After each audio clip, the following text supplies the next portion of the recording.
Bonjour, je m'appelle Geneviève Carlson et je suis la propriétaire et la gérante de la Cour des Aulnay.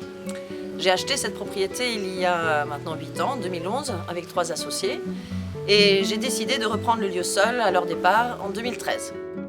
La Cour des Aulnay était une seigneurie dont l'origine remonte à au moins 1350 et dont l'histoire est aussi riche que longue. Les bâtiments qui restent aujourd'hui sont datés du 15e et 16e siècle et à part la maison d'habitation, sont tous inscrits à la liste supplémentaire des monuments historiques. Le projet que je développe ici tourne autour de la sauvegarde du patrimoine historique et bâti, bien sûr, mais aussi du patrimoine naturel. Tout le site est géré selon les principes de la permaculture. Je cherche à faire de la Cour des Aulnay un écolieu à part entière qui tend vers l'autonomie énergétique en eau et alimentaire. L'installation de la Watterie, une entreprise locale travaillant sur les maisons autonomes, est une opportunité inespérée pour développer cette partie du projet. D'autres piliers du projet sont la transmission de savoir, la culture et l'antispécisme. La plupart des animaux qui sont ici sont des réfugiés et vivent ici en toute liberté. Le site est ouvert au public toute l'année. On y organise régulièrement des chantiers participatifs, mais aussi des stages sur des thèmes divers, des événements culturels comme des concerts, des visites guidées aussi bien sûr autour de l'histoire du lieu. La location de chambres, mais parfois aussi du site tout entier, permettent d'envisager à l'avenir l'autofinancement des projets et des travaux futurs. La Cour des Aulnay a eu la grande chance et l'honneur d'être sélectionnée lors de la première édition de la Mission Berne et va pouvoir profiter du financement grâce au loto du patrimoine. C'est vraiment une chance énorme car les besoins sont nombreux, tant pour les éléments à sauvegarder que pour les bâtiments à restaurer pour en utiliser vraiment le potentiel. Pour restaurer l'ensemble des bâtiments, il faudrait 2 millions d'euros.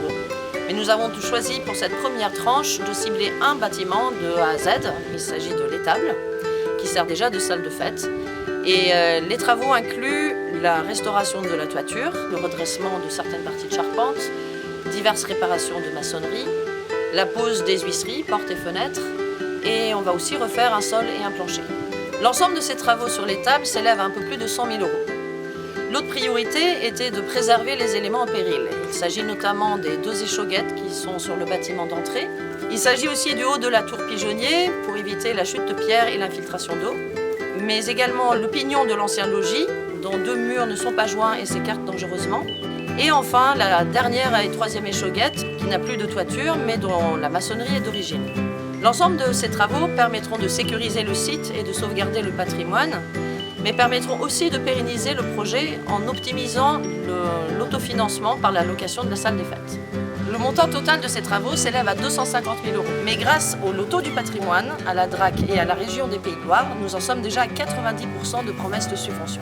La condition pour toucher ces aides est de collecter nous-mêmes 10% de la somme, soit 25 000 euros, avant le 31 décembre.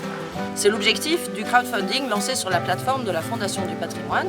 Par contre, si nous n'y arrivons pas, nous n'aurons rien. L'enjeu est donc énorme et nous comptons sur vous tous pour y arriver. Merci à tous ceux qui ont soutenu ce projet fou depuis le début, merci à tous ceux qui ont déjà contribué à la collecte et merci à tous les futurs généreux donateurs. Vous trouverez le lien du crowdfunding sous cette vidéo et vous y trouverez aussi le site internet de la Cour des Aulnay pour ceux qui veulent en savoir plus. Et bien sûr, si vous voulez venir visiter, vous êtes tous les bienvenus.